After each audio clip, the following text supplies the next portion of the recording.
Welcome students, welcome to AIR Gurukul. My name is Rohit Srivastava और आज हम लोग units and measurement chapter start करेंगे। और इसका जो पहला टॉपिक होगा वो physical quantities and SI unit होगा।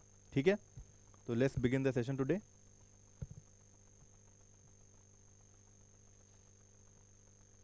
तो पहला टॉपिक है physical quantities and SI units.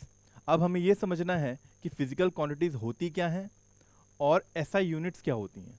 ठीक है, तो कोई भी क्वांटिटी जिसको मेजर किया जा सकता हो, the property which can be measured and also follow the law of physics, और जो लॉ ऑफ फिजिक्स को भी फॉलो करती हैं उन्हें हम फिजिकल क्वांटिटीज कहते हैं। ठीक है, जैसे कि लेंथ, मास, टाइम, फोर्स, ये सब आपने टर्म्स सुने होंगे 9th-10th में भी। लेंथ क्या होता है, मास क्या होता है, कोई भी चीज़ है उस, अगर यूनिवर्स में हमने उसका वेट, तुमने वर्ड सुना होगा राइट।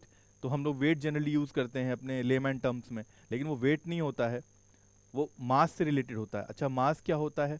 एक फिजिकल क्वांटिटी जिसको हम लोग मेजर कर सकते हैं, 10 ग्राम, 20 ग्राम, 100 ग्राम, राइट। हम लोग दुकान में भी जाते हैं तो इस तरह से मेजरमेंट करके तौल के ही कोई दुकानदार सामान देता है, राइट।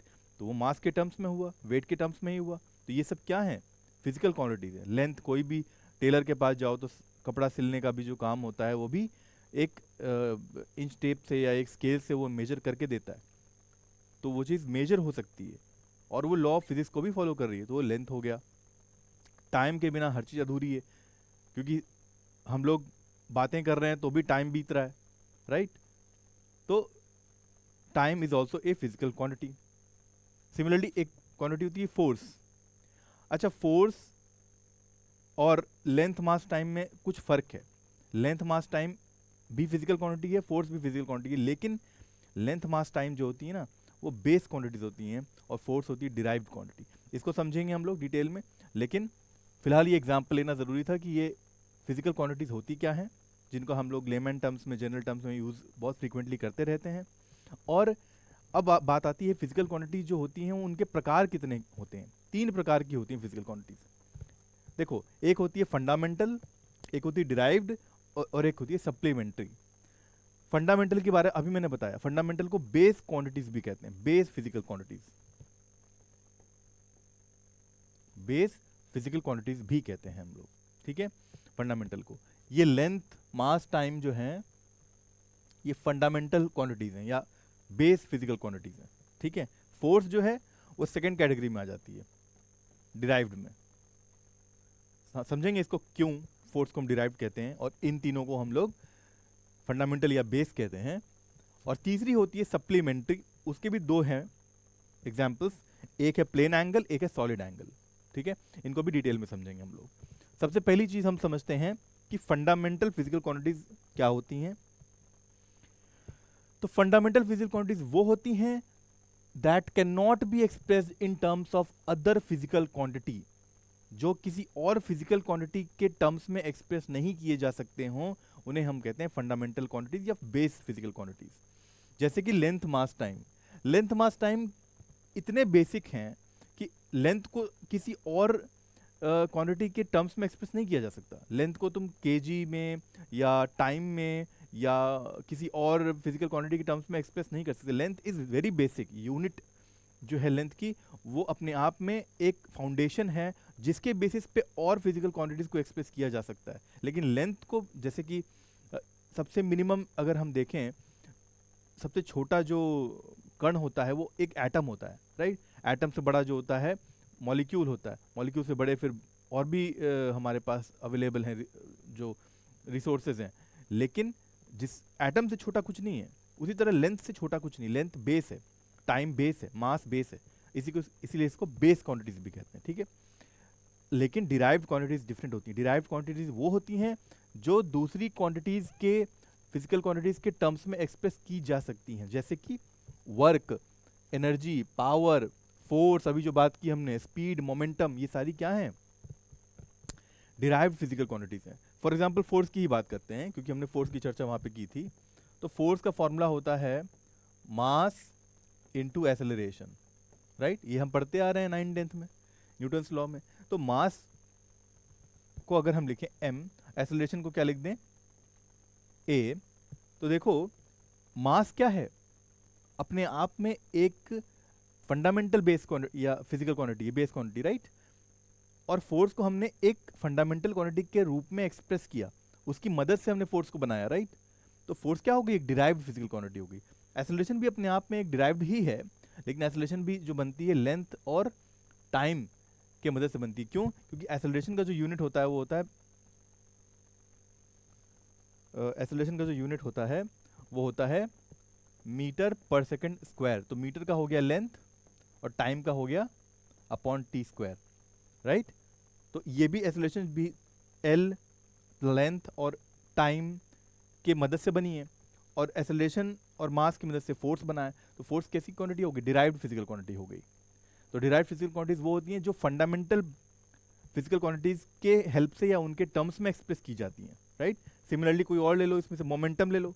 मोमेंटम क्या होता है, P is equal to m v, mass into velocity. Mass भी फंडामेंटल है और वेलोसिटी डिराइव्ड है, लेकिन वेलोसिटी भी लेंथ बाई टाइम से मिलकर बनी होती है। तो मोमेंटम को भी हम लोग मास, लेंथ और टाइम यानी फंडामेंटल फिजिकल क्वांटिटी के टर्म्स में एक्सप्रेस कर सकते हैं हम लोग।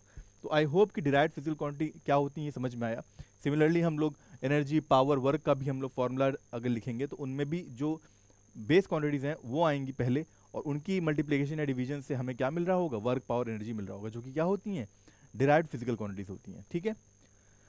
अब बात करते हैं सप्लीमेंट्री फिजिकल क्वांटिटीज के बारे में, जो कि दो ही होती है, मैंने बताया प्लेन एंगल और सॉलिड एंगल। अब समझते हैं प्लेन एंगल, सॉलिड एंगल क्या होते हैं।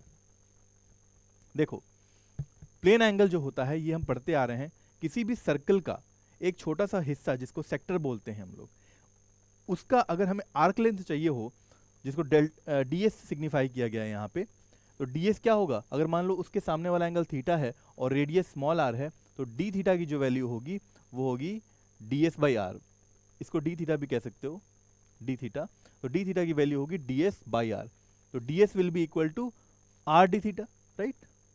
तो ये जो एंगल होता है स्मॉल एंगल, जो कि एक 2D सर्कल की बात करें, 2 डायमेंशनल सर्कल की बात करें, उसका एक छोटा सा पाई जो हमने काटा, सेक्टर जो काटा, उसका जो एंगल हमें मिला, that is called as plane angle. वो होता है ds यानी आर्क लेंथ बाई रेडियस, ठीक है। सिमिलरली अगर सॉलिड एंगल की बात करें, सॉलिड एंगल क्या होगा, सॉलिड एंगल जैसे हमने 2D की बात की, वैसे एक 3D फिगर इमेजिन करो, that is a sphere, right. एक बॉल ले लो, एक स्फेयर ले लो, उस स्फेयर में अगर सेंटर से किसी एरिया को प्रोजेक्ट किया जाए तो वो कैसा एंगल बनाएगा, 3D एंगल बनाएगा, राइट। वो इस तरह का 3D एंगल बनाएगा। इस DA को अगर प्रोजेक्ट किया जाए इस सेंटर से तो इस तरह का 3D एंगल बनेगा, and that is called as d omega, and that is called as solid angle.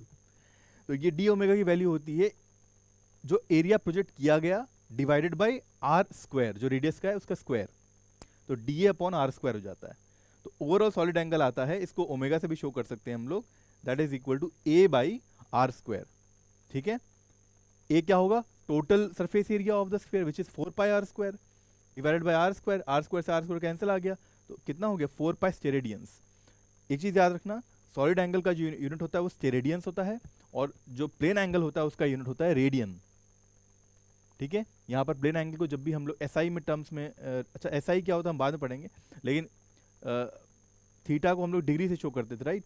यहाँ पर प्लेन एंगल में हमेशा एसआई यूनिट जो रहेगी वो रेडियन रहेगी, और सॉलिड एंगल में जो रहेगी स्टेरेडियन रहेगी, ठीक है। अब हम समझते हैं सिस्टम ऑफ यूनिट। देखो 3 प्रकार की सिस्टम ऑफ यूनिट्स होती हैं। एक होती है CGS system of unit, centimetre, gram, second, right, जिसमें हम लोग लेंथ को सेंटीमीटर से शो करते हैं, मास को ग्राम से शो करते हैं, टाइम को सेकंड से शो करते हैं। लेंथ, मास, टाइम ही क्या होती है, बेस क्वांटिटीज होती हैं, जिनको हम लोग को अगर सेंटीमीटर, ग्राम, सेकंड में रखना हो तो सीजीएस कहेंगे, ठीक है। अगर एफपीएस सिस्टम में रखना हो तो लेंथ क्या हो जाएगा, फुट हो जाएगा, मास पाउंड हो जाएगा, और टाइम सेकंड हो जाएगा, ठीक है। सिमिलरली एमकेएस और एसआई सिस्टम क्या होता है, ये बहुत ही इंपॉर्टेंट है। एसआई को हम लोग फ्रेंच में कहते हैं सिस्टम इंटरनेशनले, जिसको अगर इंग्लिश में ट्रांसलेट किया जाए बन जाएगा इंटरनेशनल सिस्टम्स ऑफ यूनिट्स, जिसको एसआई शॉर्ट फॉर्म में कहा जाता है। इसको हमेशा याद रखना, एसआई यूनिट हम लोग ही यूज़ करते हैं अपने जनरल टर्म्स में फिजिक्स में, और उसको एमकेएस भी कहा जाता है क्योंकि मीटर किलोग्राम सेकेंड से एमकेएस बना है। तो एमकेएस हो गया लेंथ के लिए मीटर, मास के लिए किलोग्राम, और टाइम के लिए सेकेंड, और इसी को एसआई भी कहते हैं, ठीक है।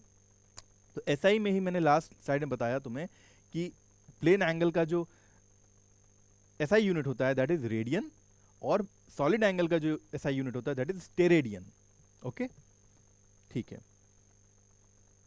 So this is how we come to the ending of the first session of units and measurement, which was based on physical quantities and SI unit basic introduction. इसके बाद हम लोग समझेंगे SI units के बारे में डिटेल में, physical quantities के बारे में. Till then, keep learning, keep enjoying physics. Thank you very much.